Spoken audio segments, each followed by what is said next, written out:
And good morning, Side Note fan. Hello. Hi. Yikes! Doing the little yikes wave. You bloody clown. What's going on, everybody? Yo, what's up, Parabox? Good evening. Good morning. Yeah, lovely hand wave there. Yeah. Oh, all right. It's like that, Let's what was that old Bonds commercial? The Sven, I think it was like, hello. Hello. Oh, You remember? Sven. Yeah, yeah, Yeah. yeah. The little Swedish man. Yeah. Yeah. That's true. Well, It's God, back. actually pretty cool like that. Jeez. Yes. It's gone back a few years now. Jesus Christ. Hey, Lee, what's going on, mate? Yeah, I am due for a little trim, aren't I? Huh? No, Yeah, he's one just of he's us just had a trying to shave mirror. today. He's just trying to mirror the Lord, mate. That's all it is. Oh He's just yeah, trying to channel the Lord, you know. yeah. That's why I had a shave. Did you shave?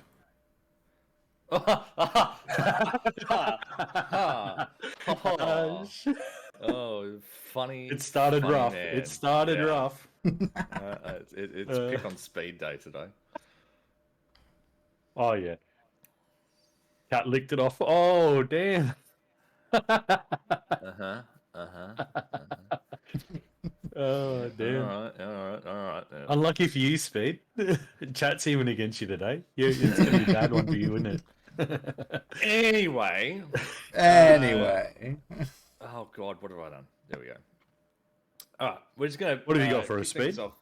off. Kick things off with the community events that happened this week. And more so yesterday, because all three of them seemed to happen on the exact same day. Yeah, that Uh, was. yep. that was kind of I don't poor know if that was planning. a great idea. I think that's just the days that they had all picked, and it just happened to be the same day. Yeah, I just don't know. Uh, I mean, did we see that as a benefit? I mean, I was around like all of them yesterday, so I was very busy yesterday.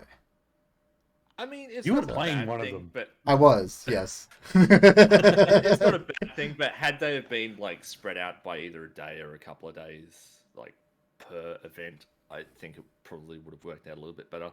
But again, that's probably the days that they picked. Whatever. So we had Maskmare's charity stream to an organization called To Write Love on Her Arms. Uh, it's an organization dedicated to providing hope and help for those struggling with addiction, depression, self harm, and suicide. Apparently, that went rather well.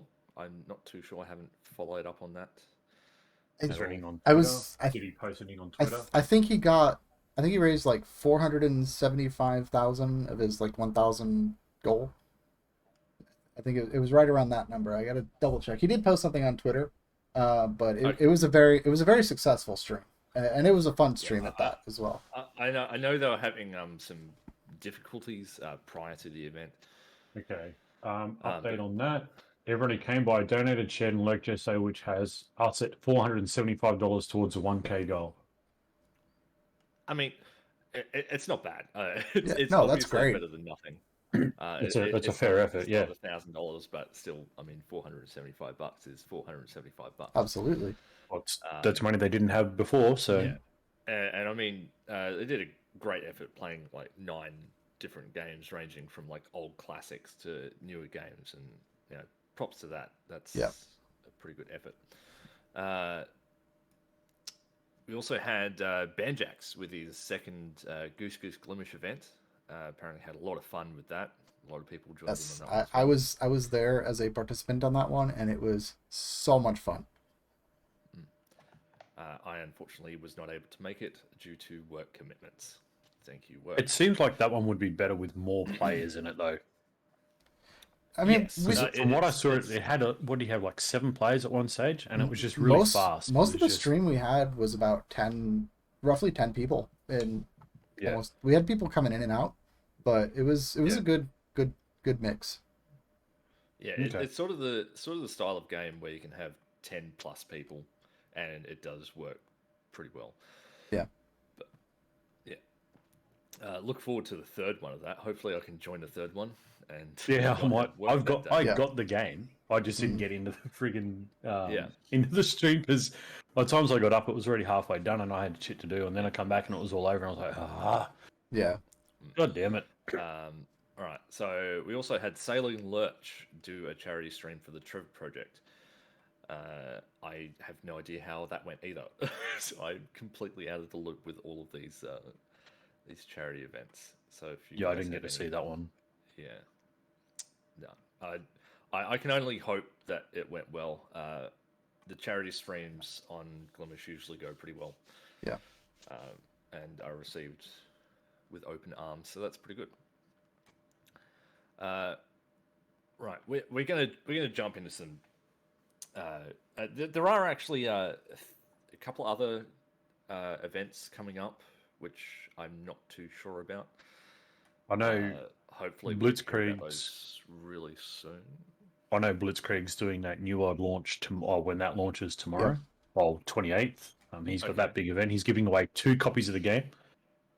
2 deluxe copies.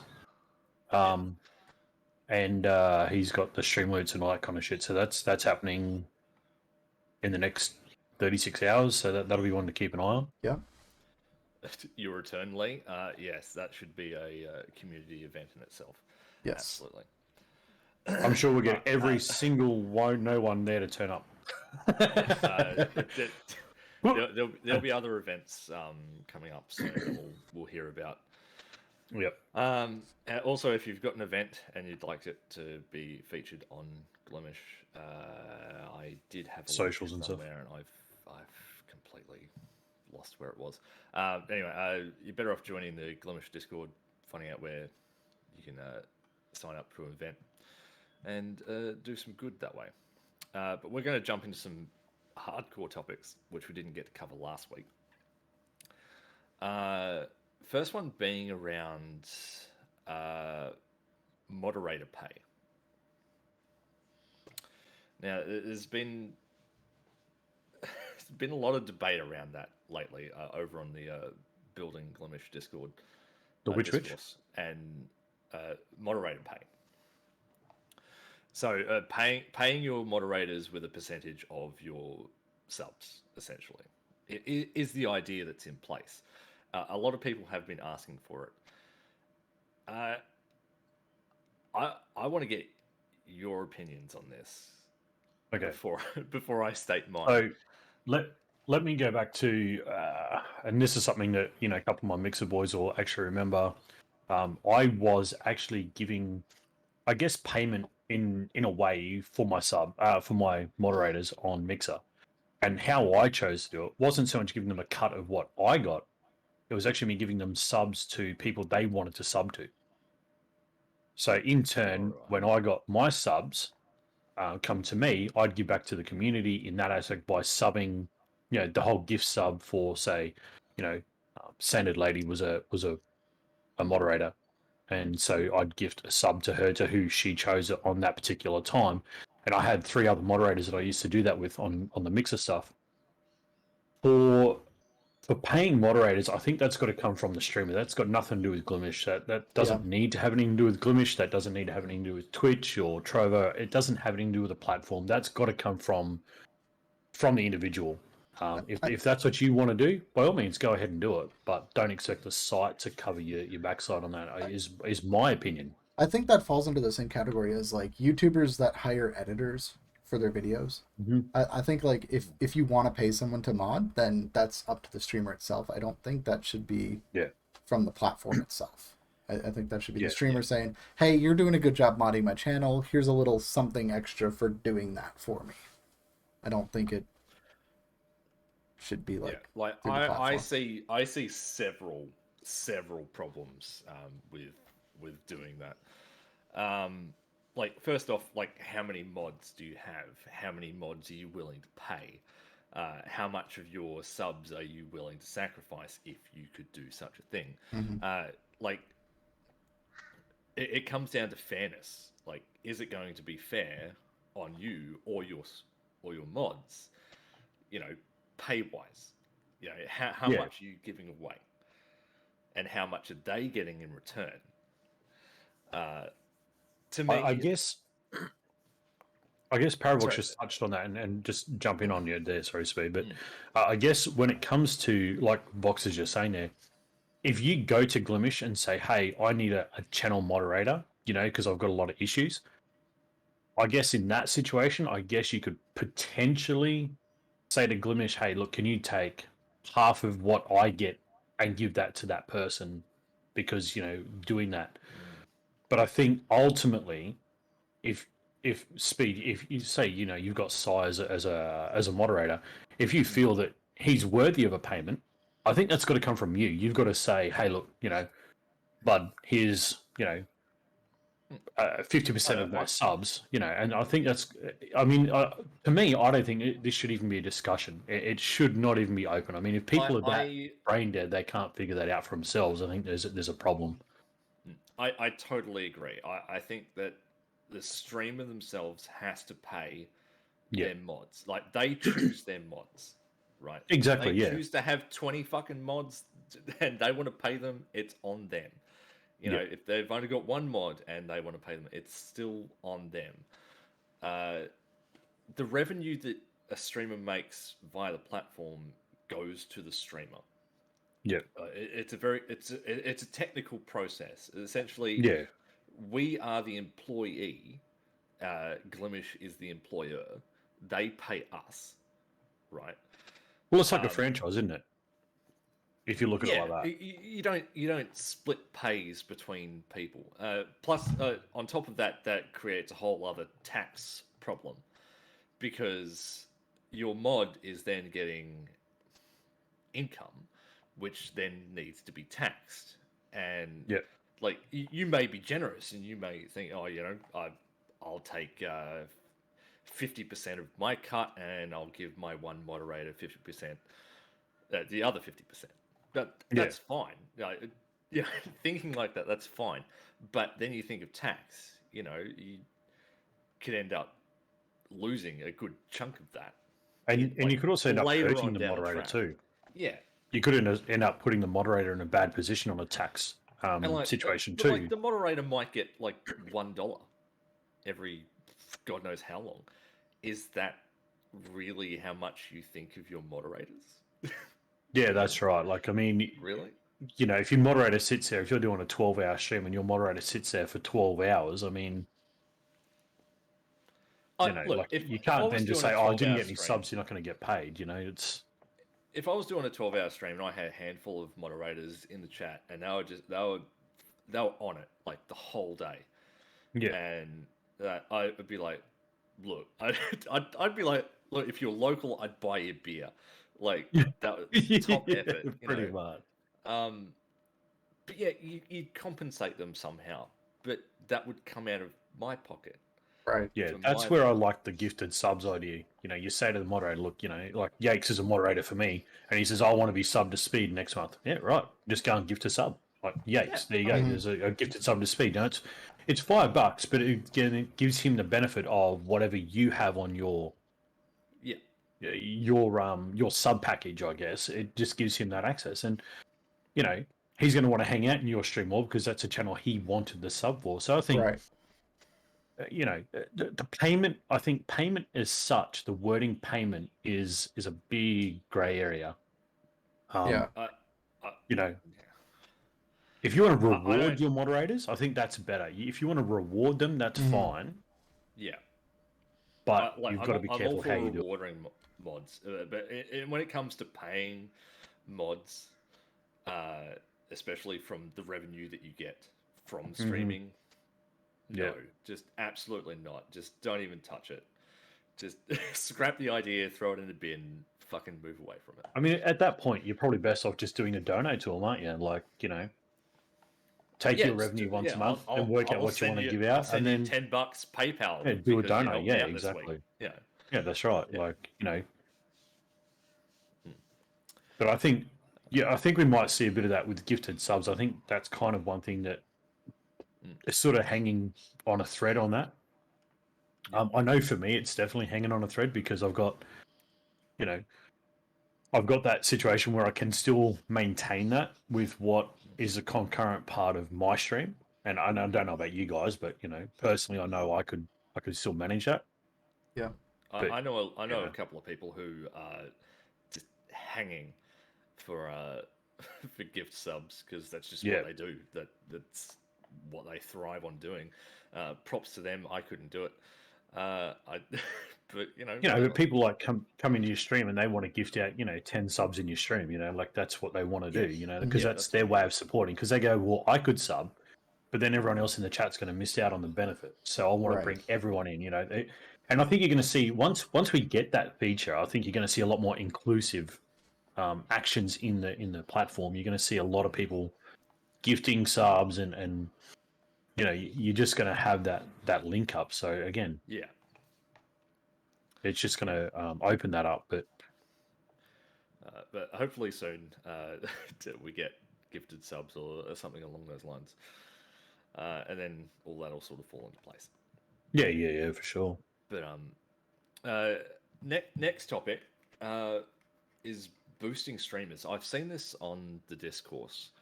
It's more like it's going down two paths at the moment. So one side is like a whole subscription-based thing, sort of like how Mixer Pro was.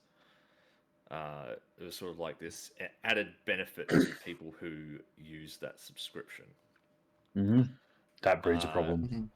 It does automatically breed a problem, and that breaks the mold of Glimesh, in my opinion. It conflicts with Glimesh, yes. But the ideas around that are mainly transcoding, because that was the one thing that Mixer Pro had when it was first released, was that you sort of paid for transcoding, yada yada yada. But on top of that, people are saying you can include VODs and clips into that, because obviously the storage of that costs money. So if you paid a subscription like a Glimesh Pro, then you would essentially offset that cost. And it's been discussed, like as a small platform, yeah, it's totally doable. It's financially, it's very feasible to do such things. But as the platform grows and as the viewer base grows, that becomes an issue. Mainly around transcoding. Because the problem with gets very expensive very quickly. Transcoding is very expensive. And given the nature of what Glimesh does, with the fact that you can stream in any base bit, basically any sort of resolution, and it's all dependent on your bit rate, basically, I don't foresee it being that big a drama. If you can't watch it, transcoding Parabox, we had it on Mixer. Remember, you could go into a stream, and if you couldn't view it at 1080, you could drop it to 720, you could drop it to 480.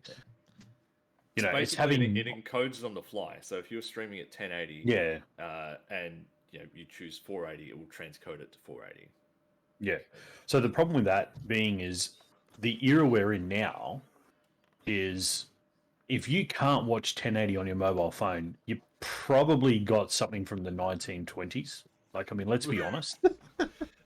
Like, oh no, I'm being serious though. Like, I mean, every laptop, every computer, every phone these days can view 1080.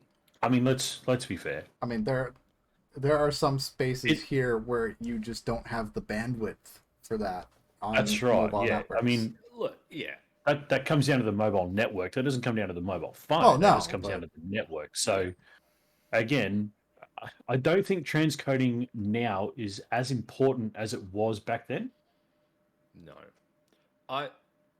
I personally don't think we should have transcoding on the platform.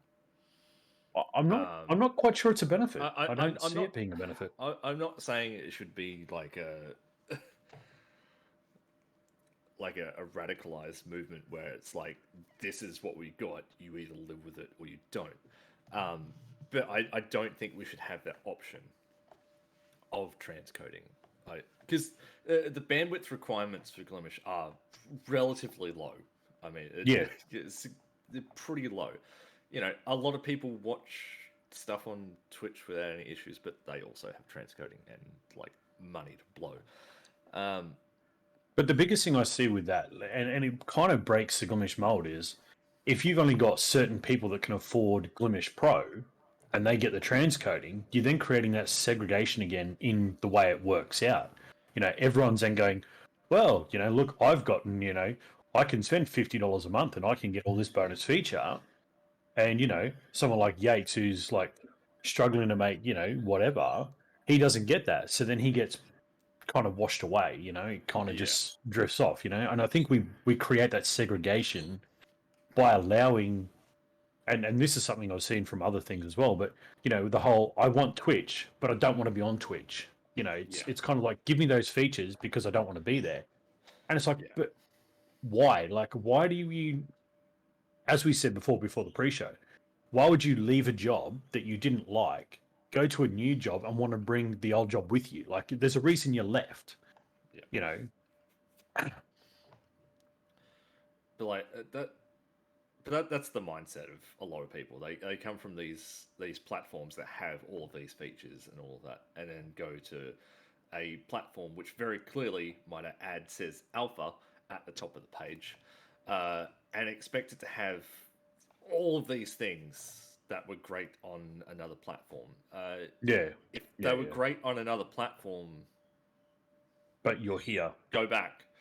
I mean, you're here for a reason. You know, you didn't leave because you've come here for a change. You can't expect change if you're just going to bring all of your old stuff over here. That's exactly right. And the same goes for streaming. Like if you're a streamer and you want to find change, as a lot of people are doing, and all you're doing is bringing your shit to a new platform, that's not going to work.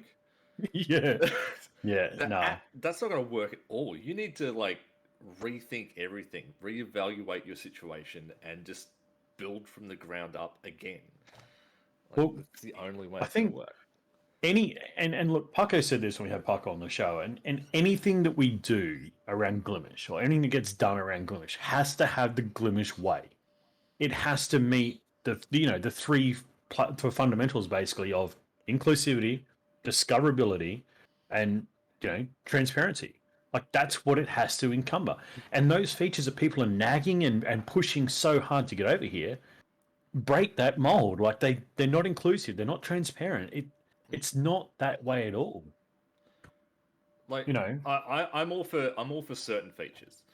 Because certain features that other platforms have, are absolutely necessary for building communities and all that, like rating, hosting, those things, all that sort of stuff. Yeah, absolutely. When it comes to like clips, VODs,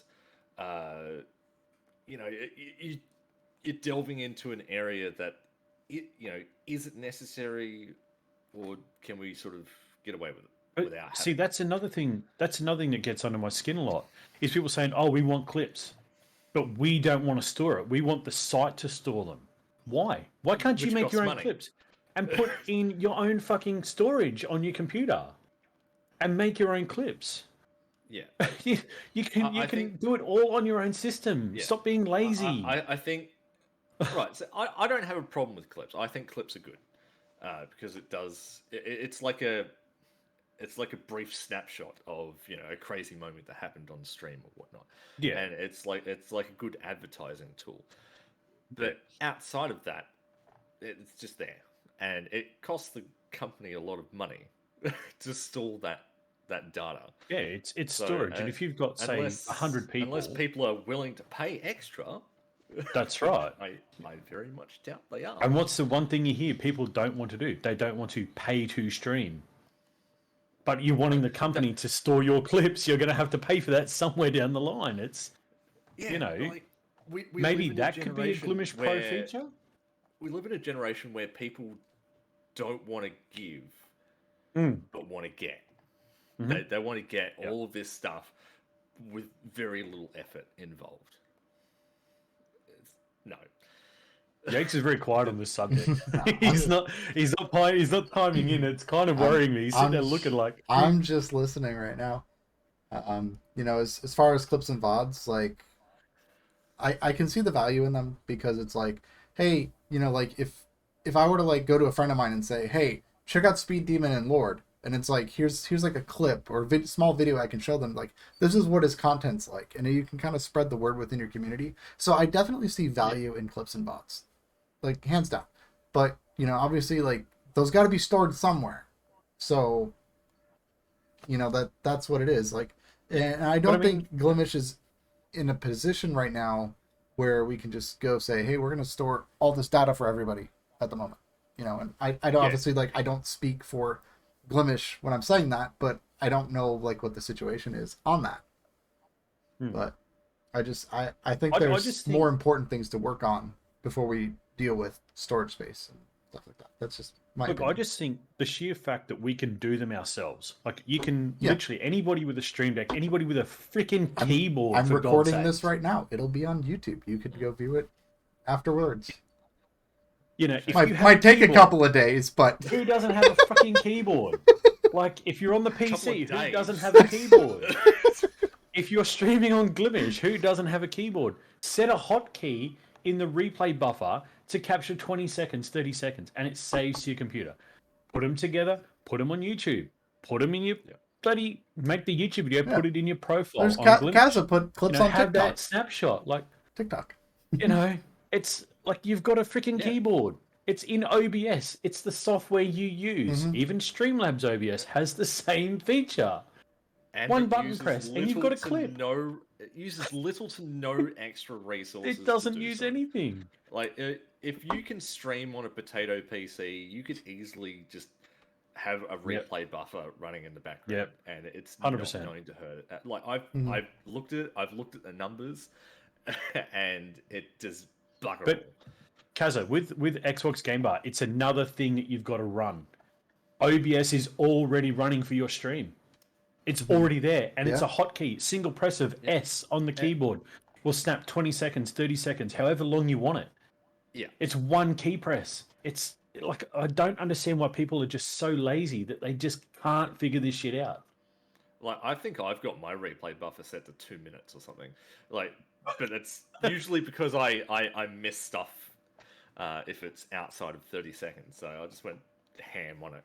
I don't recommend that, by the way. Oh my god, it takes up way too much space. I mean, that'd almost be what, a gig worth of clip? 40 seconds or something at most. Some of the Rocket League clips are actually over a gig. Just for Jesus, turn that shit down, bro. I don't learn my lessons. But yeah. So, but there was also talks in it about the whole it's a pay to win sort of infrastructure as well. I kind of get that vibe out of that. Because there's no good way to pay for a pro subscription and have those benefits work properly. There's no good way. But if transcoding was going to be a thing, we're looking like way down the line when Glimesh essentially is Scrooge McDuck and they're rolling in cash. Yes, like that. I would agree. You if you're looking at transcoding, you're talking at least a 3-year window. You're not going to bring that in the next 3 years. There's no way. You just can't. You'll end up burying the company in its own unless because it costs too much. Unless you opt into it as a viewer, like say it's just one of those options on your profile where you opt into transcoding and have that option available to you. And if you don't have that opt-in, then it's just not there. Yeah. That might be... saying Deedway and Chacha saying even Twitch doesn't offer it to non-partners. Yeah. But, I mean, there's still... there's still ways around that. I mean, there's ways around everything, really. Yeah, I think this early on, all of that stuff, we don't need to worry about that right now. That's a later on down the line, like a couple of years maybe. Yeah. Not necessarily VODs and clips. I think we'll see more of VODs and clips probably over the next year or so. But transcoding, Yeah. like, I think more we probably importantly, won't even get it, to be honest. I think more importantly is getting those features that enhance community engagement. You know, stuff like we talked about, rating, hosting, gifted subs, those sorts of things. I think those should definitely be more priority over transcoding and VODs and clips. Absolutely. Yeah, absolutely. I mean, Lee's put in chat, I think it's more for chat to get involved to make clips. The problem is, and I know this from a fact from Mixer, I had so many dumb clips made by the community that I had to delete them when I needed shit. So you'd have to have, if you're going to have the community involved making clips, you've got to have it restricted, and then that breaks the fucking mold of Glimesh. Yeah. See, you're back in that same category. You don't want them restricted. Like, you want to be able to have unlimited clips. But I just remembered, but what I'm saying is you have to restrict who can make them. So then you start being non-inclusive. Yeah, absolutely, yeah. And I just remembered, I believe it was Glimboy has the option to use like a clip command, which works with OBS. Yes. So he is working on it. Mytho is doing a very good job with Glimboy right now. Yeah. So that's a way out. That's another option that's there. There's things around that can do that. So yes, you'd have to again set permissions for certain people to be able to access that. Hey, there he is. He's talking about you, buddy. He's talking about your work for Glimboy. Right. But again, that then creates that. How would you say that segregation again? Because why does Paravox get to make clips in my stream, but Lee doesn't? Again, it makes that whole segregation thing, and then it puts the pressure back to the streamer. Okay, I'll open up, and then I get Lee come in, and he makes a clip of just nothing, and then I've got to go through and delete the clip, and then I've got to look at the whole thing again. Why are we letting everybody do it? That's It creates a problem. Going to be the case with Glimboy as well. You're going to have people just making clips, and you don't really want to. But you can set permissions, but that can be set permissions, and that breaks that inclusiveness thing. So, yeah, I mean, at some point with clips, unfortunately, you have to draw the line somewhere. Yeah. You have to draw a line in the sand and be like, "This is it. This is the bar." And that's why I don't think it can be a Glimesh thing. I don't think clips can be a Glimesh thing. I think it has to be on the streamer. Look, I think clips on Glimesh is fine. I think if there was if the viewer was watching for a certain amount of time, then they would have the ability to clip. Because then, they're sort of a trusted viewer at that stage. But just having any old Joe Blow just clip away. See, Vox, there's a problem that you got there as well. Like you say, streamer or mods. I know for a fact there was a viewer going around the site, going into every channel, saying hi to see if a mod popped up. And if a mod didn't pop up, goes, hey, you can make mods by going in here and clicking this. And, I've got 3 mods on my channel that I've made today. And it's just like they try and milk for the mod chip. And, some streamers just go, yeah, whatever. And they just do it. And some just go, piss off, And then you create that whole segregation again because you have to kick that shit out. It's there's so many things that just will breed another issue that you don't need on Glimesh. Like I personally don't have any mods. I don't have any either for it. I can very easily handle stuff myself. Obviously, if I had quite a substantial amount of people typing in chat, I might require a mod. But I don't see the point in modding every man and his dog that sort of pops into my. I mean, the person I'm talking about, Speed, because they were bouncing around the platform. I don't need to mention names, I but you know who that it was. Myself. They dropped. Yeah, they came into your channel. Yeah, they were in mine as well. Yeah. But yeah, it's you're creating a problem. No matter which way you go around it, you're creating a problem. You're all my mods. Thanks, Steve. We love it. We appreciate it, bud. Yeah. But yeah. Anyway, I mean, my chat moves slow enough that it's kind of like a conversation. So it's like I really don't need anyone to watch the chat for me because I got that conversation going. I can watch the chat. If someone says something, I'm like, hey, please don't say that in my chat. I've thankfully never had to say that, but like that's how I would approach it. It's just like, hey, don't say that in my chat. That's all it comes down to, really. So, I can officially say. Sorry. No, you're right. Go on. Like if your chat got to a stage where it was like people just yelling over the top of each other.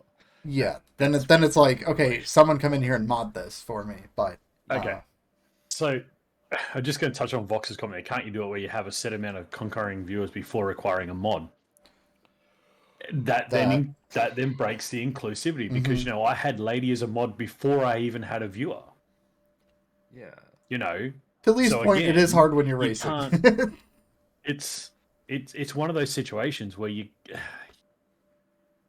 The whole it's point really of modding hard. is you have mods that those people are people that you can trust, and that's the whole point of mods. They're people that you can trust that have the same sort of mindset as you, will react to situations the same as you would as a streamer. That's the whole point. Or somebody you can train to do that. Like, hey, this isn't right. Yes. Sit and watch with me for a while, and learn the process of what I do. Yeah. Not like, hey, I want to be your mod. Oh, okay. Well, they've asked for it. I'll just give it to them. Yeah. See, I trained 5 or 6 mods. I trained 5 or 6 mods back on Mixer, and I've got a couple that want to come in and do that now. And I'm like, okay, well, you've got to learn how things are different here before I can even make you a mod. And they're like, oh, but I just thought I could be a mod here. I was like, no. Things are a lot different here to what they were when we had you modded there. So, you know. I've had that conversation countless times over on Twitch. But Ramirez is right. Trust and if they make the time to be present. Yeah. And that's the thing. That just builds trust. Yeah, exactly. It just builds and they understand what's going on then. Yeah. Backflips. But anyway, so that was sort of like the first part of the whole boosting streamers thing. The second part was Streamer of the Week / Streamer of the Month. And this is a whole lot. It's just one of those. I'm shaking my head. No. Do we dare touch that at all? No. It creates favoritism. It does. It creates favoritism. And there is literally no way to do it properly. No. Yeah, it's gonna create drama and it's gonna create hurt feelings, and there's no way to do it fair. I guarantee you, if Glimesh said, "Hey, this is our streamer of the month," I guarantee you, Discord would blow up into a world war. It would just destroy itself. You can't do it. You just can't do it. It's as simple as that. There's no way to implement that where it's effective. And like, I see the benefits of having a streamer of the week or a streamer of the month. I do. I see those benefits there. But as a feasible mechanism, it doesn't work on the platform. No. Having what we have now, having the 6 streams displayed on the front page, and one of those 6 is actually a live feature up the top. Wicked. That works. You can opt into that. Anyone can show up there. Even if they shorten that time down, like, okay, let's say Glimesh took it from a 1 hour standpoint to 15 minutes. So you had 4 people cycling every hour. That would be better than... Yes. No, but I mean, just hear me out though. Let's say we're talking 12 months in the future, we've got 7,000 people on the platform, right? As a hypothetical number. Every hour, you're only going to get 24 people a day.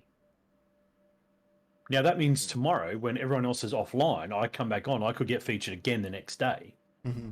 If you brought it to 15 minutes, right? Every 15 minutes that feature cycled, you'd get 4 per hour. It would then make the discoverability a lot more freedom and a lot more open. Right now, the hour works. It does work. Yeah. But I think you have to be able to have a position where you shorten that time down, the more people you get in the platform. Absolutely. To make it better. And that would then eliminate...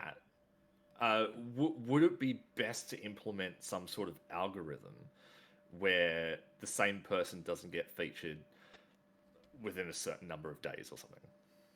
You can't do that, though, because that then depletes the purpose of that base feature. Yeah, that defeats the purpose of random. That's right, yeah. Yes, but it's sort of. And nothing is random. Let's just get that out in the open. Everything is completely random. It is random. Nothing is random. No, you can say that it's random, but technically nothing is random. This is a whole other discussion that I will have at another time, right? It's just, it's not, nothing is random. All right. The problem being with what you're saying, Speed, let's say yesterday I got featured, right? And then you say you can't be featured for 24 hours. That means if I get on tomorrow and there's nobody on the platform, there's no one on that feature, period. Yeah. You can't do it. But we're talking about we're talking about an implementation later on down the line when there's a. But then that would automatically cycle through with the randomosity of the coding. That's why you opt in or you opt out of that feature. Yeah, I guess. I don't know. You know, again, if it was 6 streamers and a feature and that feature wasn't in the 6, again, that would solve your thing. And then, you know, when that person out of the 6 and went to the feature, they drop out of the 6 and someone else came in. I think you could cycle that a little better. But I think you still have to shorten the time. If you're going to have like a, you know, streamer of the week or whatever, you have to shorten that feature window down to create more cycle and more people available. Yeah. So I don't think the whole I would think, streamer of the week is a good thing. No, no. On that topic, streamer of the week, streamer of the month, no. Again, just scrunch it up, throw it in the fucking bin, forget about it. It's not going to work. It's not going to be a system, but yeah, no, it's all about opting into it. Really, I don't know. It's a whole complicated grey area.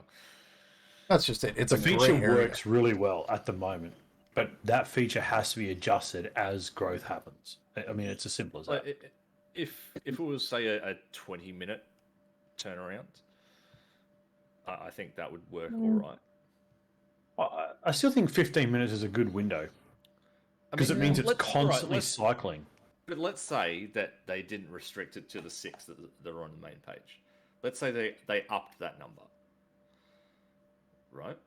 Then the turnaround could be, say, 20 minutes. So if they upped it to 9, right, you've then got, 27 streams filtering through every hour. Yeah, I mean, that's not bad. that's why I say 15 minutes wouldn't be a bad option either, because it's still then. It's a constant cycle, you can just... But is it too short of a time frame for that to work? No, I don't think so. Because it's literally a space of a window. So you're sitting on the front page. Every 15 minutes there's a new person coming up. Oh, shit, he's playing something that looks pretty cool. I'll go and click on his channel. Mm-hmm. I think 15 minutes is a good window. At the moment, it is... You have to be live 15. No, you got to stream for 10 hours minimum, but total. But you've got to be live for 15 minutes before you can get on there. Mm-hmm. Yeah, and that's completely random. Every hour. But it resets every hour. So if you make it on, so if you're live for 15 minutes and then you make the next hour, you've got that 1 hour slot where no one can get access to it. Yeah, it basically locks it out. That's what I'm saying. That 1 hour window needs to shorten down to cycle more people through. That will create the discoverability. And it would eliminate your need for a streamer of the week, streamer of the month, because everyone's getting that cycle. Yep. Yeah. I think at the size that the platform is now, you could probably get away with half an hour. 30 minutes would be good right now, yeah. 100%. Like, 30 minutes right now would be every fantastic. 30 minutes, recycle through. Yeah, exactly, yeah. I mean, there obviously may be times where there's just no one there, but that's just how it's going to work, regardless, Like Vox is saying there, you could almost add more feature slots as well. So you could almost add like a second feature or a third, a fourth, a fifth. You could have 3 features and then 6 different people. So you could actually have 9 people on the front page. Now, it would be cool if you had those live features, right? If there was one from like every category. Yes, a category-based feature would be pretty cool. Later on, like down the line, more popular, there's a lot of people streaming on the platform, and there's a lot of people in every category. Having a featured streamer from every category would be a great idea. Mm-hmm. Well, even if it's just gaming, art, and IRL mainly, because music and tech. I mean, yeah. Well, it's the you same could. streams all the time, really, isn't it? But Do you know what I mean? Though? Like, I don't so know. even if you only pick 3 categories and put 3 features up there, so you're gaming, art, and IRL, at least it would give you those discoverability tags, you know? It's that variety. It's that variety there. It's not. Yeah. That's right. Yeah. No, I'm all for that. But those are the 2 things that I wanted to touch on that we didn't get to touch on last time. A good thing we didn't, or otherwise we would have run over time. We'll move on into some gaming news. For now. Well, actually, before we break away on that, yeah. Yikes! You got a funny story that happened to you the other day. I do have a funny story. Please explain that, Lewis, because yeah. This story touches on everything that Side Note has touched on for the last 3-4 weeks. Yeah. So I was helping my brother yesterday. He was trying to set up a Discord bot on his personal Discord that, you know, detects channels that go live and throws up a notification and moves them into a streamer role. But it only works with Twitch. So he's like, "Hey, can you go and just send something to Twitch just so we can see if we can get it to work?" So I switched my OBS and everything and just threw a blank stream up to Twitch just to test this feature. And we got some data, and it wasn't really working just because of my stuff is like kind of half configured. It wasn't like full configured. We did get it to work. But I did notice, like, as I was logging off and resetting everything back, in the 30-minute span of like testing this, and I hadn't used my Twitch in months, I had 2 of the hotspots start following my channel. those bots that have been just like spamming Twitch all over the place. 2 of them just popped up on my channel while I was just streaming a blank screen that said, "Just testing something, catch me live on Glimesh." Like, that's all it said. And two bots just show up on my stream. Like, okay, cool. That just shows that no one is safe. Yeah. Like, you could be like streaming 30 nothing, minutes. literally. Yeah. And still get hit. Yeah. That's There's a serious issue over there with Twitch, and I don't foresee them doing anything. Oh, actually, while we're on that, what do you think? What do you make of the new music policy over there? Oh, I was actually going to talk Is it worth the? I was going to touch on that later, but look, I was going to touch on that later, but it seems as though you brought it up now. We'll move all the game news to later on. So Twitch and the National Music Publishers Association are apparently solidifying a music licensing agreement. So I've got an excerpt here.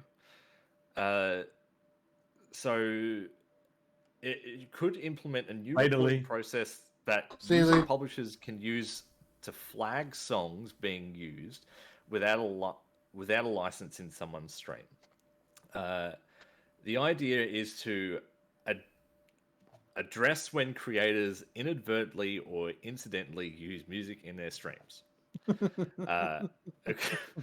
This process starts with a warning instead of immediate penalties, according to Twitch, which could address critiques from streamers who had their content deleted.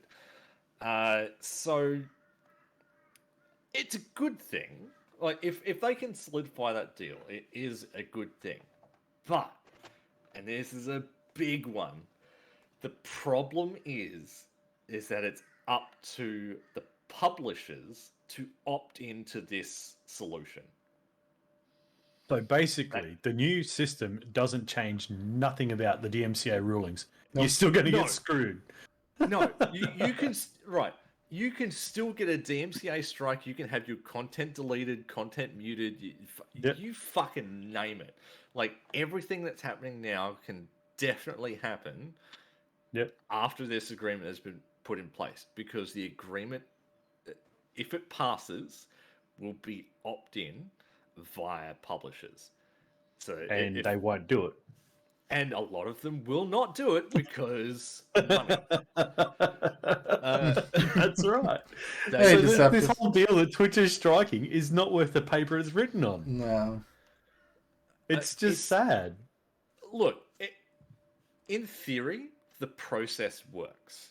Because it would be like the YouTube sort of DMCA side of things, where it does get flagged. You can sort of counteract the dispute and go down sort of that line. That's how it would go. But I like how they say inadvertently use licensed music. You don't inadvertently use it. You know you're using it. Let's. Like, it's not like, oh shit, I slipped and put that song in that folder. Oh yeah, no. If you're, I touched on this. I touched on this last week after the podcast. Like, if you're intentionally using copyrighted material on your streams, you deserve everything you fucking get. Oh, right? You know you're using it. The one thing I have is music in games, because music makes games. There's a clip out there from Life is Strange: True Colors. If you haven't fucking seen it, you need to see that shit because it's hilarious. There is zero sound or gameplay. It's just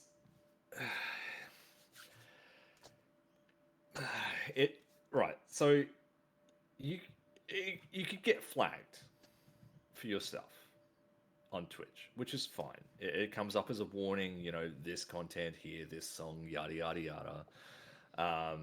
You then will have the option to, sort of go against it and be like, look, this was in game, whatever. You could go along whatever route you decide to go on, but in the end, it's up to the publisher to be like, yeah, well, it's our music. Thanks for the money.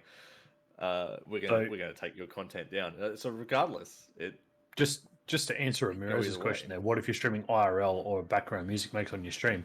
The problem is, Ramirez, you're still responsible for your channel. You're still the owner. There's no leeway to say, hey, that's not me. Like, if you're streaming IRL and you're holding your phone and you get a cargo pass, that's your But sadly, you still own it. Like, you can dispute it and say, look, it wasn't me. Yeah. But ultimately, you still own your channel. Drove by in his car and played fucking Torn by Natalie Imbruglia. Like, shit happens. And you can try and dispute it, but in the end, it's up to the publisher to go, yeah, well, okay, we understand the situation, but you still played our song. Yeah. And like Parabox is saying, they could be like, they've got the license for it in game. That's fine. And 90%, and I say 90%, it doesn't matter. But for in-game stuff, it really doesn't matter. Yeah, like the game devs don't care. Game devs, game publishers, they do not care if you play copyrighted music in the game and stream. They don't care. It's the music industry. It's the DMCA that give a shit. Yeah, it's the DMCA law. So you could, and that's what's got to change. You could still see not legal, like in game. Shut up, Kazza. Yeah. You could still see again, like you could play. For the record, I don't have a law degree. Okay. One of those songs could come through whilst you're listening to the radio in GTA 5. You get flagged for that. You could say, look, this song is in game. You could prove that the song was in game. But still, it's up to the music publishers. It's their choice in the end. And they're not going to take their hands out of the pot. So something that when we were establishing Glimesh, so when I was on the GCT before the site even launched, right? A lot of what we found out through the DMCA and doing the requirements and looking through all the law, it's not even the publishers. So DMCA is a law unto itself. It's a whole unit. And all they do is they just scout for anybody that's playing copyrighted music and they just slap them out. They don't care. Yeah. It's not the game developers, it's not the music, it's not Sony. It's the DMCA. And this is what's got to change because they're looking for any small detail that they can pinpoint at. Right. No, absolutely. So again, everyone thinks, but it's the publishers, it's Sony, it's Warner Brothers. It's not those guys. It's this stupid law that's called the DMCA. And I know why it's there, but it's outdated and it's got to be changing. Yeah. It's the DMCA needs to be re-looked at. It's too old, it's outdated, and it doesn't it doesn't work in the current generation that we have. It's as simple There's as too many that. grey areas. I mean, it works. Technically, It if works you're fine listening for to the music- publishers. They don't have a problem with it. Well, I don't care. That Well, makes no, money. I mean, it's not even the publishers, because the DMCA, like again, Ramirez touched on something. If you're out and a car goes past, right? Technically, that person in the car can also be fined because they're broadcasting copyright music. But the If it problem gets is caught out, the problem is the people in So charge of enforcing DMCA don't have a problem with it. They're making money the way the law is. They're not going to change it to make less money, and that's the right. problem. The DMCA is That's making the money. whole That's thing right. that's fueling this situation is money. Everyone's out to make more money. That's why a lot of the artists have actually started making royalty-free music. Yeah. A lot of the artists have said, "Hey, we're done with the DMCA. Like, they're shit. They're not." A lot of artists have even come out and actually said, "Hey, anybody who's actually streaming our music should be paid no different to an advertisement, because they're producing our music. They're getting it out there. They're advertising our music. They need to be getting that same thing." And I know there's a few artists that are actually doing it, and they're pushing it out there, and they're trying to push hard against the DMCA. But again, DMCA saying, "No, we're a law, and that's what we're going to stick with." Yeah. Yeah, you can't do anything around it. It's just shit. There should be exceptions in certain yeah. situations, especially nowadays. Again, game streaming, huge thing in the world right now. Like you can't go anywhere and there's not a game being streamed or anything. No, that's right. That should be in that exception. Again, if you can prove that song was in game, that should be in the exceptions. Yeah. But if you're like blatantly playing copyrighted fucking music over your gameplay, yeah, you deserve everything that's coming to you. Yeah, exactly right. Yeah, totally agree with that. But like I was saying before, like if you're broadcasting music, you need a broadcasting license. Yeah, and that's the thing. It's as simple as that. Like, it doesn't matter if you're broadcasting on stream or whether you're broadcasting out of your car. You need a broadcast license. So, would that be a viable option for streamers? What's that? A broadcasting license. Yes, it would be. Problem being is you have to approach every individual recording agency, so Sony, Warner Brothers, all those, and get permission and a license from them, and they can charge you whatever they fucking want to charge you to broadcast their music. So would it be better to have a broadcasting license for streamers? Do you know what would be better? What would be better is to get a radio license. True. That would be the ultimate be a limited way. license. But that's a lot of money. No. A radio license means you could broadcast music, but it's a lot of money to do it. Yeah. A lot of money. The only other way, and I think I was talking about this with a couple of individuals in another Discord over the past few weeks. The only other thing that you could do would be things like Apple Music or Spotify, things like that, actually giving you a broadcast license. Because they have already the approval to share that music, basically. Yeah. So if there was an option in your Spotify to say charge you $25 a month, and that covered you if you streamed, but you have to provide your stream details, where you stream, everything like that, so that you're accountable to that channel. So if I then went and said, "Hey, Spotify, I'm streaming on, Glimesh," right? That gives me license to use it on Glimesh. If I then go to Twitch and I'm using it, I could technically be striked because I'm not using it where I'm supposed to be. I don't have approval for that. So someone like Spotify and things like that, essentially, is what you're going. You could just lock it to one aspect. I think Spotify could actually have that in their subscription costs, and I think they could cover it, and it would actually make Spotify more money. They could actually push that and make more money. And that would bring a lot of streamers to Spotify because you've got the license. Now Spotify charges you $5 a month for that license. You've got 1,000 people, $5,000, 5,000 people, 10,000 people. Everyone starts using Spotify. You now start covering that basis, but you can only use it. That one license covers you for one site. If you want to stream to 3 sites, you've got to pay 3 licenses. Yeah. I mean, it's a simple process. It's a simple process.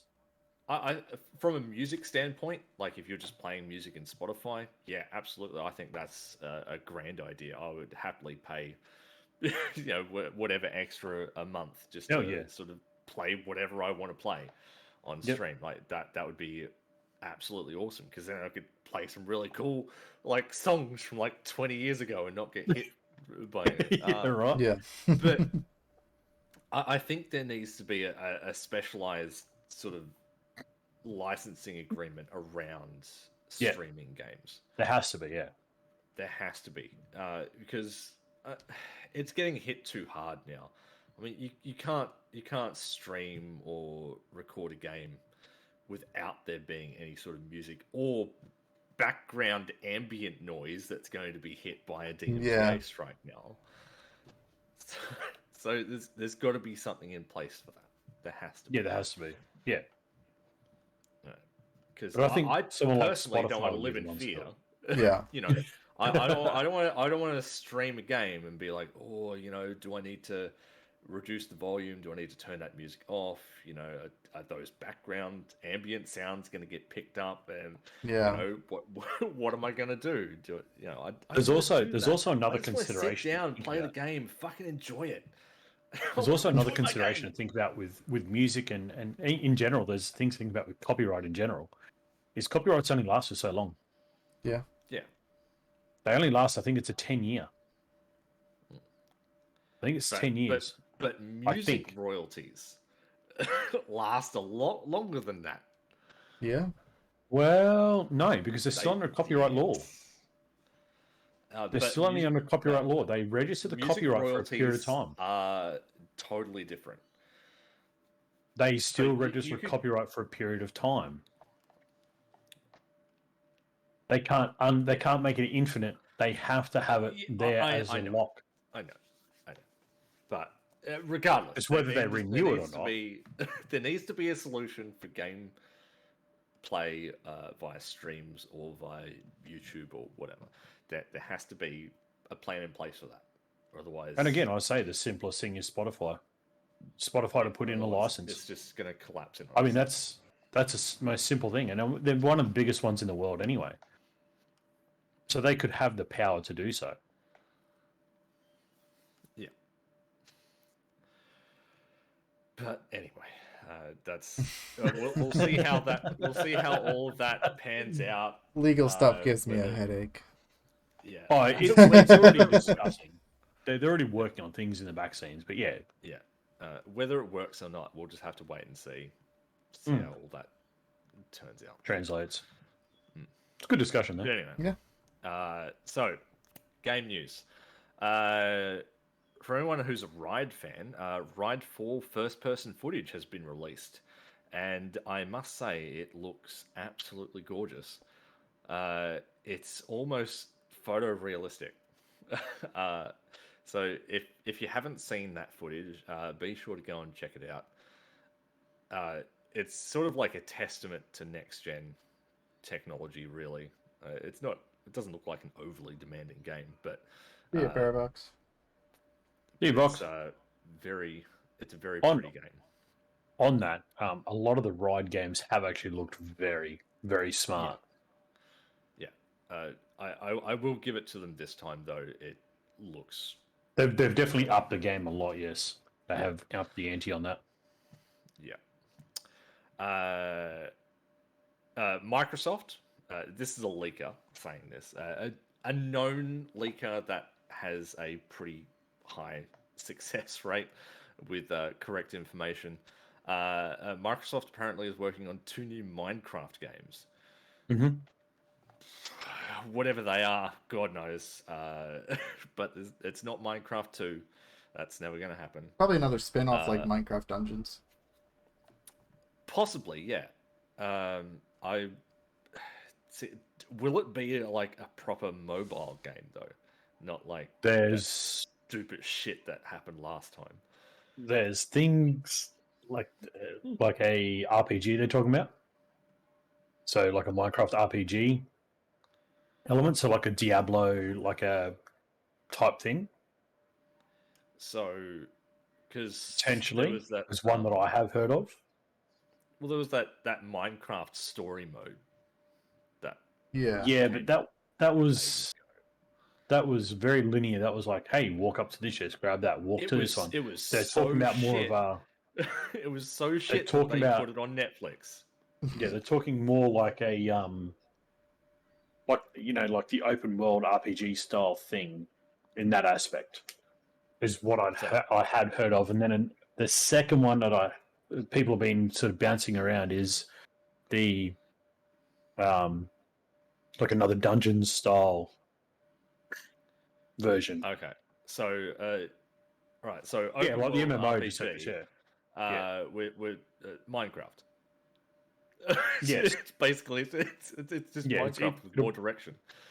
It'll be I think WoW with Minecraft. Like that's the kind of deal from what I'm hearing on the Vine through a lot of places. But again, nothing's set in stone. Nothing's been confirmed. It's all just whispers in the wind. Yeah, I mean we'll find out about it soon enough, obviously. I don't know. Yeah.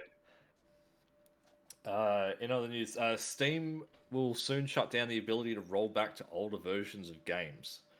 The only problem I can see with this is for the speedrunning community, because I know a lot of the speedrunning community do rely on specific versions of games for that stuff. So Steam's also in a bit of hot water with the indie games as well, and their Really? 2-hour refund, because a lot of indie games are not 2 hours long. So it's actually costing the indie game guys money, because they're selling the game, the consumers completing the game and then saying to Steam, hey, it's within the 2 hours, I want my money back, and then Steam's refunding the game, which is then taking it back from the indie developers. So there's a lot of that's not right. There's a lot of conflict around the indie game stuff with Steam at the moment as well. So that's so scummy. I'll keep my fingers on that. So if we get that, get any news on that, we'll definitely bring that to the show as well. But yeah, that's a little bit of a Steam drama, I think. It's not so much an indie drama, but a Steam problem. Damn, that's shit. I mean, that's just shit news coming out of Steam altogether. Then yeah. But on to one of the bigger hot topics of the last week. We had the Nintendo Direct event. Yes, that happened. Lots of very interesting things that were announced. There's a new Kirby game. Kirby's back. It looks been awesome away for a very long time. Awesome. Yeah, it does look pretty good. Yeah, cool. Like I'd almost be tempted to buy a Nintendo Switch just for Kirby. buying another one. Another one. Ladies, well, I got one, but Lady took it for Animal Crossing, and I've never seen the bastard since. If I could get Wii Sports or something on the Switch, hands down, Nintendo Switch. Like, yeah, guarantee it. Also, certain Nintendo 64 and Sega Genesis titles will also be coming to the Nintendo store.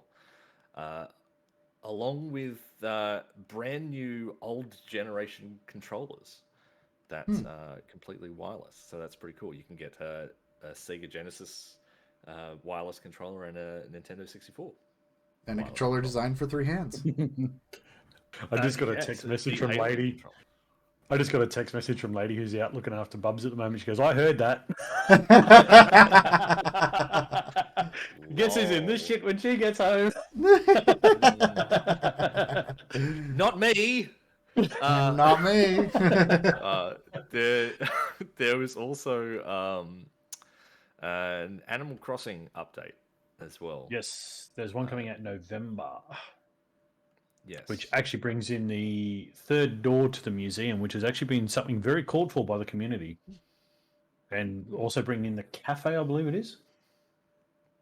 Can I read that right? It's bringing in everyone loves the cafe. Roost. Yeah, Brewster and the Roost Cafe. So it's finally coming. It was actually leaked a little while ago in the code. One of the data miners found details in the code, but Nintendo were keeping pretty tight-lipped on that. Yeah. So they saved that for They kept it all for Nintendo Direct. So yeah, any of the Animal Crossing fans out there, the cafe is coming. It's in November, so look out for that one. If data miners could find something about Portal 3, that'd be great. Right? Yeah, just find it. Just find it, please. Just if it's Anything, out there please. somewhere, someone needs to find it. And probably the biggest thing to come out of Nintendo Direct was the announcement of the Mario movie, which is being animated by Illumination Studios. Now, this has been coming for a while. We knew it was coming, but it was sort of like all up in the air. Nothing was really sort of set in concrete. Now it is. It will be coming holiday 2022, which will be American time. So like the middle of next That'd be next year. December next year. Yeah. So late next year. Yeah. And the cast is interesting.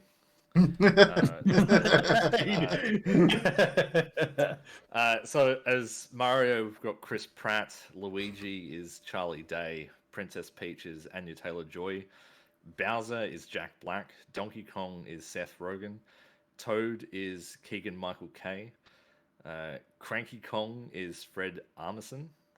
Kamek is Kevin Michael Richardson.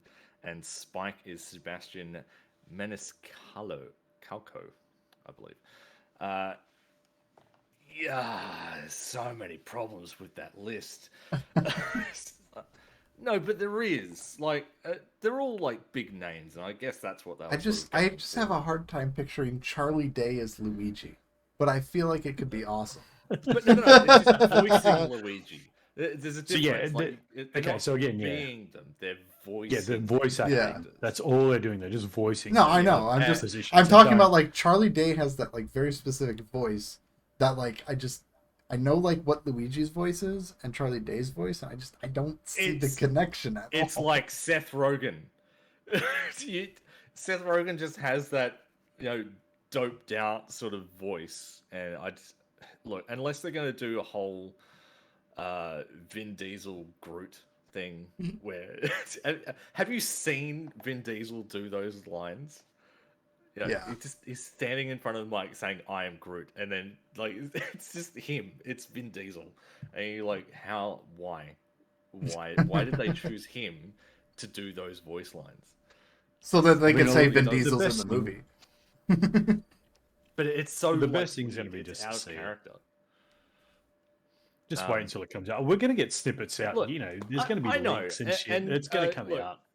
Chris Pratt has already released a video stating that he's been working on the voice of Mario, and he said that it does sound really good, and everything's moving along really nicely. Cool. Okie dokie. I mean, love to hear it.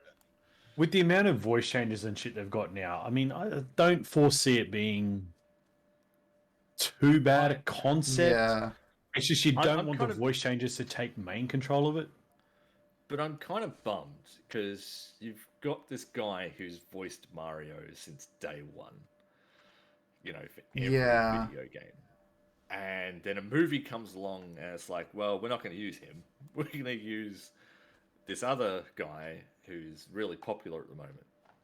It's going to But that's the movie industry, isn't it? To relate to that, when Mandalorian Season 2 came out last year, they had announced that they were casting Rosario Dawson as Ahsoka Tano.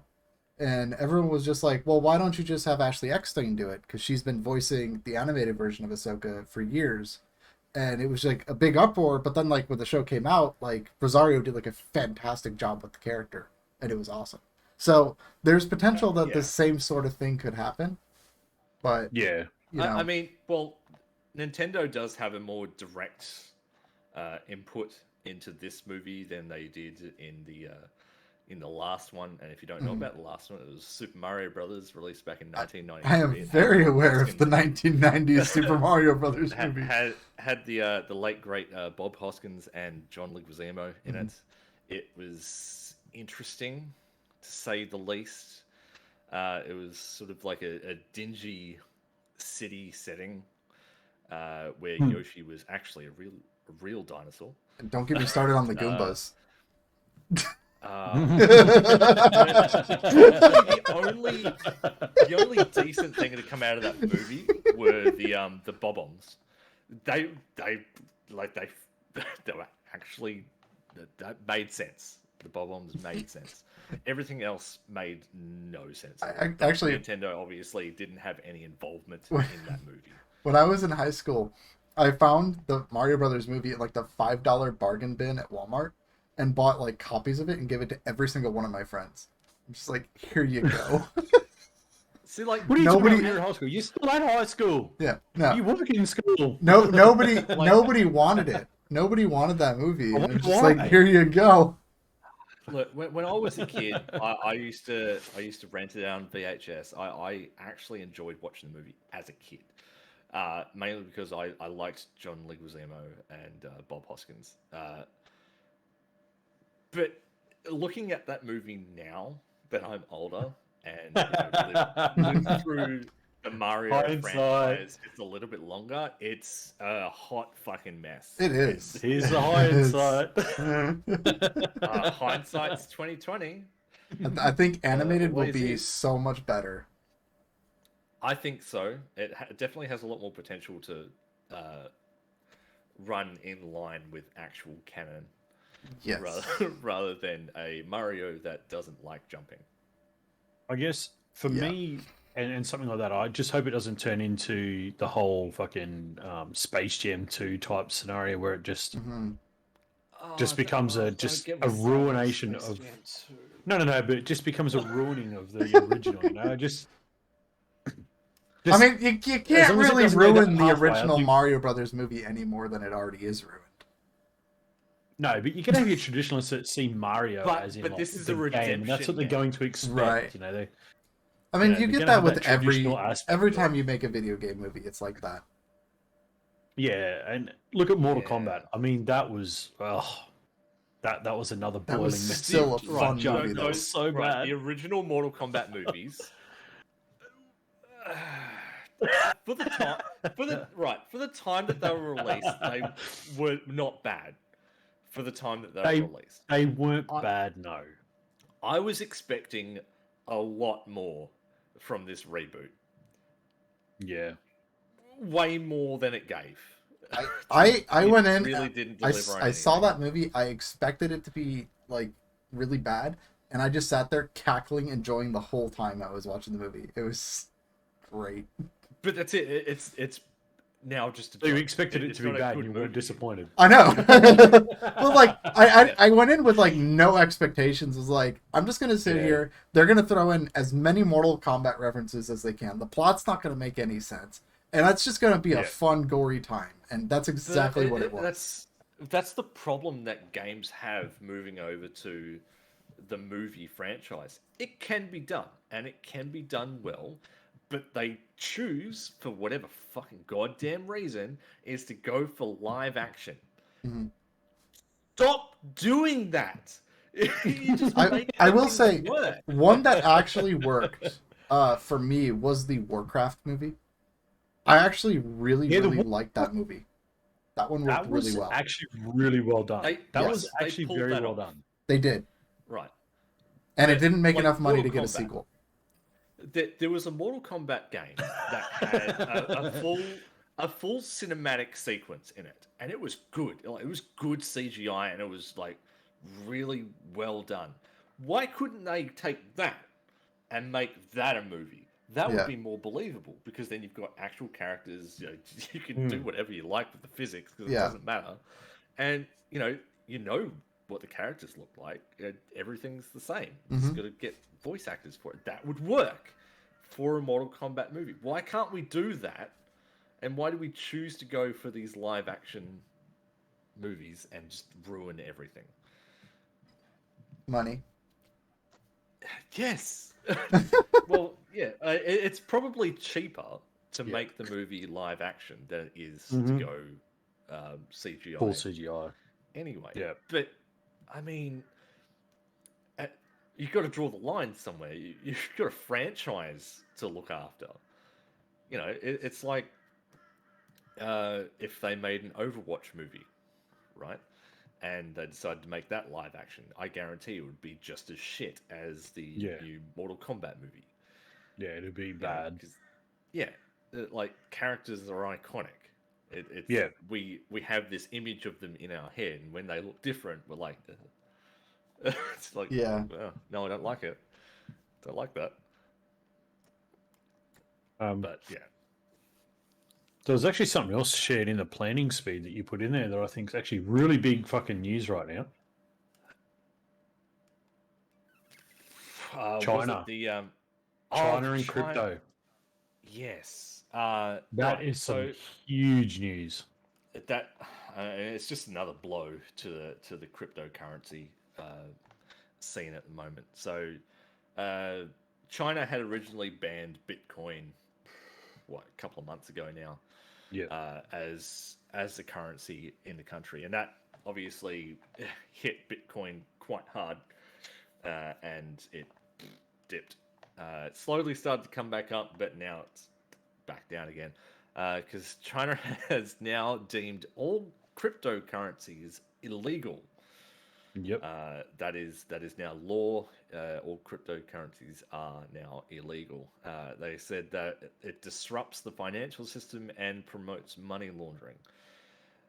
It does. China are going to do whatever China does. I mean, they have the largest cryptocurrency mining on the planet right now, even after this has happened. They're holding on to a 40-something% of 48%, I think it is. Yeah, like the main mining infrastructure of cryptocurrency. The next in line is America with 17%, I believe. So, I mean, good luck, China, trying to ban all that shit. Deceptus, you're dead right. It is going to hurt a lot of Tencent's thing because Tencent are basically owners of practically anything that's gaming based at the moment. But they've got their finger in so many pies. It's not funny. There's obviously there's a lot of downsides to that. Cryptocurrency is going to just crash. I mean, it was going to happen sooner or later anyway. It goes in waves. It was sort of peaking out for a bit there. Now Hold on to that thought, Deceptus. Now it's going to dip. I have insight on that as well. The major benefit that could possibly come out of this are the GPUs that are being used. They will be sold off. Very cheap. So a lot of used GPUs are about to flood the fucking market, which is going to drive the prices down mega for new ones as well. Yeah, absolutely. I mean, I was, out of curiosity, I was looking for a couple of new ones myself, and that, oh my god, some the newer ones are just overly expensive. They do not need to be that high. But it would be nice to see those prices drop to a more reasonable. So just touching on what Deceptus put in chat about Trovo, Tencent haven't actually owned Trovo for 12 months. They initially got Trovo off the ground, and then they gave it off to a sidearm of their main business. So yes, they're still the overall head of it, but it's not actually owned by Tencent. As such. So when shit hits the fan for Tencent per se, it's not going to or like when shit hits a fan for Trovo, it's not going to hit Tencent, so to speak. It's got that sidearm that's running it, basically. They offset that a little while ago with their little hands and fingers in everything. So Trovo is probably going to feel the big pinch of that. How far that goes and how deep that goes for them, hey, that's a tough situation to be in. I wouldn't want to be there, that's for sure. That's definitely going to hurt. That's definitely going to hurt a lot. It's going to get messy real quick. Yeah. Because Tencent can kind of push those sidearms away and let them take the big brunt of everything. And I think that's going to hurt. And Tencent themselves will actually stay above and beyond that. But the problem being is by dissecting their little portfolio the way they have, doesn't make them accountable, if that makes sense. Mind you, I don't think Tencent will ever be held accountable for anything. No. Just to be fair, like they got too much money to be held accountable. You know, PUBG, COD Mobile, Fortnite Mobile, Epic Games. I mean, you name it, they're in it. You know, it's as simple as that. Fortnite may not be returning to Apple phones. Nope. Either for years or at all. So, if you though they did get a win. Did they? Though Epic or Apple, well, you know, the fight between Epic and Apple, they did get a win in that. Epic did actually get it to a point now where Apple must allow third-party stores. So they did get a win on that, which is good for the consumer. But I mean, I could just imagine Apple sitting back and be like, "We don't like this. This is crap." Yes, yeah, they're not happy about it. Well, did you see Europe is trying to pass regulation to make all phones use the same charger? And Apple's just like, no, you can't make us do that. Yeah. Yeah, the European Union that is being mandated. That is being mandated. It is forcing all companies Type-C to use USB Type-C, which I think is fucking grand. Yeah. Like I've never understood why every fucking device that I have, whether it be a mobile device or whatever, has to have a different charger. No. You know, you've got old Samsung devices that used, micro USB, then they've changed to USB Type-C. You've got, your Apple products that use Thunderbolt. What I don't understand is Lightning. Intercompany changes. You know, for like say Xbox, I know their Elite Series 2 uses Type-C, but I know their other ones use micro USB.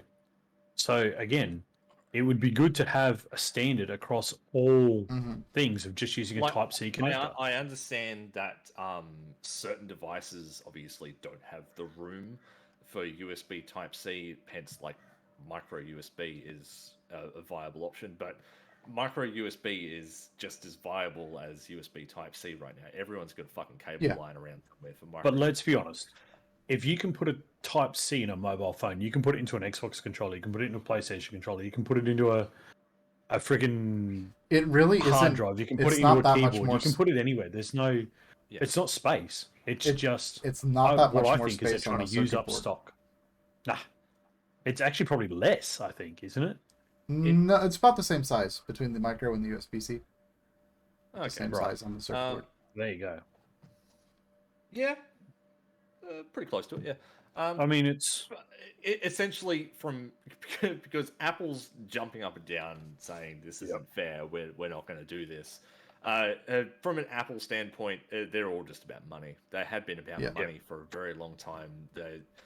Any possible way that they could force you to buy solely Apple products, they will try and make you do that. But the dumb thing is, their wireless charging pad for their new latest gen phones. How do they wire up? Is it Type-C? is it really? I'm almost certain that the wireless and charging. And I guarantee there'd be a piece of paper in that box that says you can only use it with an Apple charger. Yeah. I guarantee it. And all the dumb people will be like, "Oh man, it didn't come with a charger. Now I've got to go to Apple. I've got to buy an Apple charger, and I've got to buy an Apple, USB Type A to Type C cable." And oh man, I can't even plug headphones into my phone. I got to buy the Lightning to audio. I've got to buy an Apple certified cable that will only work with my phone. Lightning plug. It still, like, just use Type-C. What the fuck is the problem with using it? It's perfectly fine for everything. Just use it. Yeah. So they do the Type-C to Lightning, which is interesting. But when you look at it, there's no size difference between the Lightning and the Type-C. It's probably about a mil wider. Literally it's no difference. It's just inverted. Yeah, the design is inverted. Yes. That's all it is. Yeah, the chip's on the actual stationary part, and you just flip over it. I mean, that's all it is. Yeah. I'm all there's for it. no I think excuse. Oh, 100%. I think USB Totally Type-C back. should be mandatory worldwide as just a universal connection. Absolutely. Look, I think it should be. I think it should be on a lot more. I think it should be not just on phones. I think it should be on things like your Stream Decks and things like that. I think they should all be USB, Type C.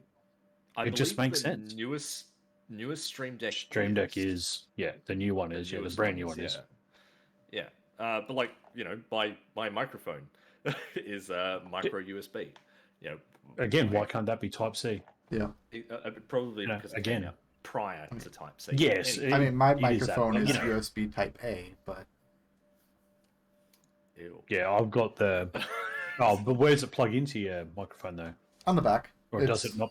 It's a USB A. Ah, okay. So you got the chunky one. Microphone. Yeah. Jesus Christ. You got the chunky one, mate. Yeah. You got the chunky monkey. Yeah. There's literally no reason why. I mean, if we start seeing the Type C get uniformed across a lot of things, I think it's just going to make it a lot easier. You'll make way with all USB cables, and you got Type C being integrated into monitors and into KVMs and keyboards. And I mean, I've got Type C on my motherboard for Christ's sake. I've got a Type C port on there. It's like just use the fast. If you're putting it on computer motherboards, why not just use it universally? I mean, it's it's just common sense. Yeah, I'm all for Type A. Type A is just sort of like a universal standard. It's like everything has Type A. That's fine. But yeah, definitely having the option for Type C is more available. I think would be definitely better. Anyway. Yeah. Well, that's going to wrap up our YouTube side, isn't it? Not? Yeah. Amazingly, we got through all the notes that I had today. Yay! Productivity. It's only taken us 7 episodes. We finally got there. All right, the video will be up on Wednesday. You mean Friday? Yeah. Friday, Saturday, a couple of days. Yeah, something like that. Just quickly as well. If you weren't around for the last episode, the new Glim Drop t-shirts are available. There are 10 designs in there. Do feel free to go over and check that out. I had a link here, which I am very slowly putting into chat now. That is the new Glim Drop. There's a new Glim Drop collection. If you haven't checked it out, feel free to go and do that. They are some pretty cool designs. Also, if you want to be a part of building Glimesh as a whole, anyone can do it. Head over to the build.glimesh.tv page. Are you on top of that as well, Lord, or am I going to do that? You want me to do it for you? Sure, I thought you were all over this shit. But anyway, if you want to take part in building Glimesh, do join the discourse and feel free to have your say there. Again, we are not in conjunction with Glimesh at all. I've got him. I've got it all. Don't worry. Fucking hell. Also, if you would like to join the Discord, there is a link down below, and maybe. Or at the side note Discord, not the Glimesh Discord now. He's talking about side note Discord. Sorry, yes. If you would like to side note, yes. If you'd like to join the Glimesh Discord, feel free to do that. But if you'd like to join an even better Discord, the side note Discord,